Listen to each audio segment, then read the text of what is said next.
Ang kamatuoran sa pagpadagan ubos sa administrasyon ni Mayor Michael Rama ug Vice Mayor Edgar Labella. Dayag ang mga nabuhat ug nahimo bus sa iyang administrasyon. Sud sa pila ka tuig nga nakabenepisyo sa kadaghanan, hilabi na sa mga batakang serbisyo ug proyekto sa katawhan. Mao kini ang gobyerno nga adunay matinud-anong panlantaw alang sa kaugmaon sa katawhan ug dili sa kaugalingon nga interes lamang. Ang Cebu City Medical Center ang ospital sa katawhan. Kahinumduman nga buot unta kining ibaligya sa kanhi mayor apan nagdumili niini si Mayor Rama. Gani gipaanindot kani sa mayor o gipalambo ang ikapasigarbo nga pagserbisyo niini sa katawhan. Naigo sa linog ni atong 2013 apan wa kini makaapekto sa padayon nga pagserbisyo sa mga panginhanglan. Gani hinay-hinay nga gibalik ang pagtukod sa bawang ospital nga adunay mas nindot nga estruktura ug daghang mga lawak, moderno ug kumpleto pa ang makahimanan niini. Kay mao kini ang damgo nga panerbisyo alang sa mga kabus nga pasyente sa maong tambalanan. Ang 8 ka kilometro nga third bridge nga magsumpay sa Cebu City ngadto sa Mactan Island pinaagi sa lungsod sa Córdoba. Gibanabanang nagkatidad kini og 27 bilyones ka pesos ug posible kining pagasugdan sa tuig 2017. Ang carbon market gihulagway kaniadtong nahugaw, samok ug wa mamintinar. Niadtong Enero tuig 2014 nasunog ang Warwick Barracks. Kapin usa ka gatos ka pamilya ang naapektuhan niini. Ubos sa liderato ni Mayor Michael Rama, makita ang dakong kausaban sa maong merkado ug layo ra kini kaniadto. Kini hapsay, tarong ug dali nang maadtuan sa mga mamalitay. Gihimo kining two-way ang agianan ug nahabugaway kini nga mismong mga turista dili na magpanuko sa pagduaw aron sa pagpamalit sa maong lugar. Gisugdan usab ang katukuran sa Carbon Market Unit 2 ug bisan sa mga pagpugong pinaagi sa pagkiha sa kanhi mayor. Pursigido niini si Mayor Rama nga mahuman kini pagtukod pinaagi usab sa pagsuporta sa mga kahugpungan sa mga manindahay sa maong carbon market.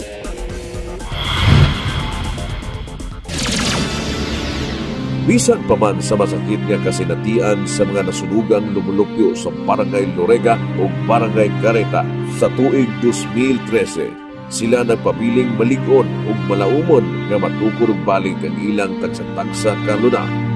Gihatagan og pagtagad sa kagamhanan sa dakbayan ang maong sitwasyon. Gani, gipahigayon gilayon ang reblocking aron mabutang og mapalapdan ang mga dalan niini ug sayon na sa pagresponde kung ugaling aduna may susamang panghitabo sa umaabot. Aduna sa mga ayuda nga gipangapod-apod sa mga pamilya alang sa ilang pang-inadlaw-adlaw nga panginabuhi pinaagi sa mga livelihood program sa maong lugar.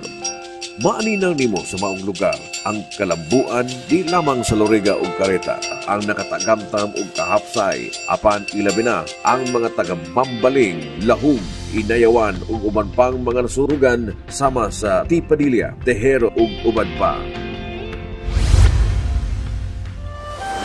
Usa sa gitutukan sa kagamhanan sa dakbayan sa Sugbo mao ang pagpanindot sa mga lugar suruyanan alang sa katawhan nga kaniadto wa mahatagi og pagtagad sama sa Senior Citizens Park, Magellan's Park nga pag-ulang gitukod ni Mayor Mike Rama, ang Plaza Sugbo, Plaza Independencia ug gipanindot nga Fort San Pedro ug ang dili madugay ang pagatukuron nga Heritage Park sa Dunya Pipang ug ang Children's Park diha sa Kanhi Pasel Fish Market.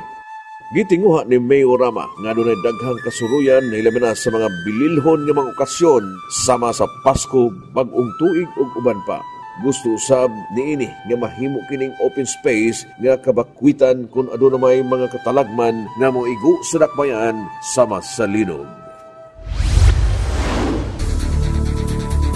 Ang SRP kung South Road Properties bunga sa gitanom nga mangga sa kanhi administrasyon nga pagahimuslan sa katawhan nga nagpaabot nga mamunga kining gitanom nga proyekto.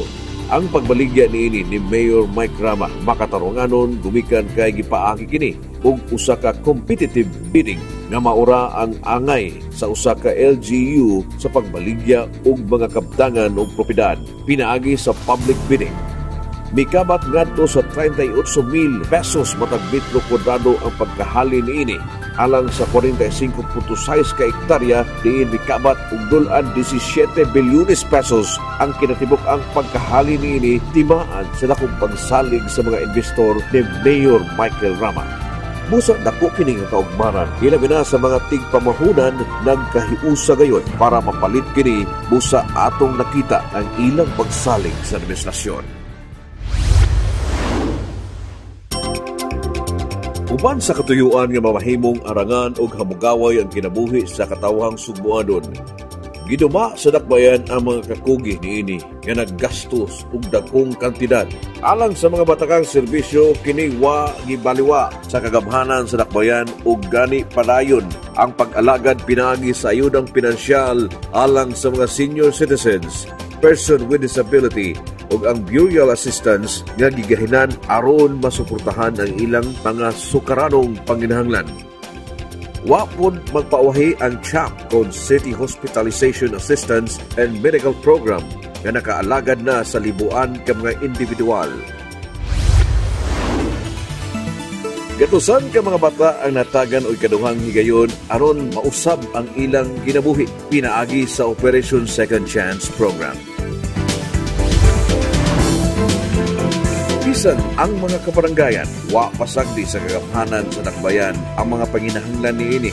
Gani lain-laing mga proyekto ang gigahin alang sa kalambuan sa komunidad. Pipila ka mga ambulansya, buses, fire trucks, dump trucks ug mga ekipo ang gitunol sa matag barangay aron mas dali ang panirbisyo niini.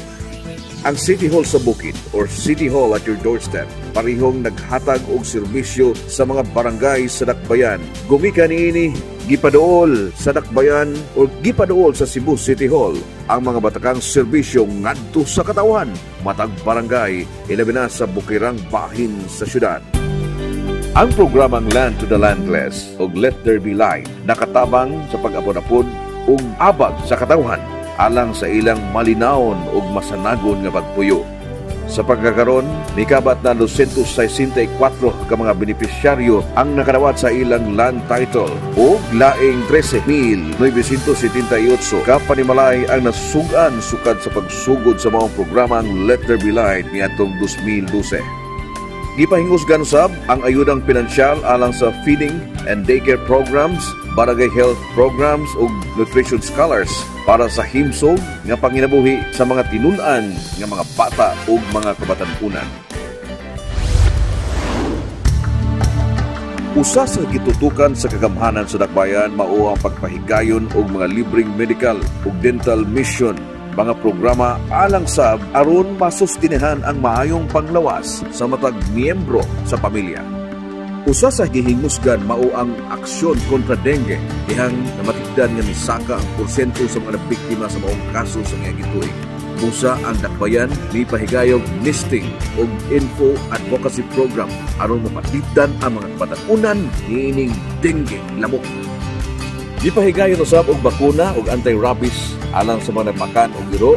Mipahigayon usab og pangmakuna diha sa mga health centers ng atong City Health Department.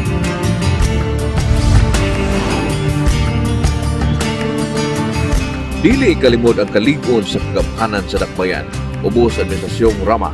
Gani kabahin sa mga legal nga aspeto, midaog kini sa mga kaso nga gisangat sama sa Ralios case, Mahiga Creek ug ang kabahin sa Labangon, Center Island. Dili lamang usa, duha o tulo ka mga proyekto ang nakita magibuhat ubos sa administrasyon ni Mayor Mike Rama. Apan sa makadaghang higayon, nagpadayon ang pagpalambo sa dakbayan, apil na ang mga bukirang barangay. Migahin og atusan ka milyon ka pesos ang kagamhanan sa dakbayan alang sa road opening o pagkahapsay sa mga kadalanan sa mga mountain barangays sa syudad nga nahimong posible ubos sa liderato ni Mayor Mike Rama. 90% ang mga completing projects nga may kantidad og gatusan ka milyon ka pesos ang bug-os nga nahuman. 17 ka mga proyekto ang nakumpleto sud sa duha ka tuig ug mas gipalambo ang uban pang mga physical developmental projects. Ang mga pangandoy nga gihandom nga wa makita kaniadto ani ana karon ug nakabenepisyo na ang mga katawhang Sugboanon. Mutuo pa ba kamo sa mga bakat nga gipanulti sa mga kaatbang nga way laing gibuhat kundili ang panaway o pagpandaot lang sa kaayuhan nga nabuhat sa administrasyon ni Mayor Michael Lopez Rama?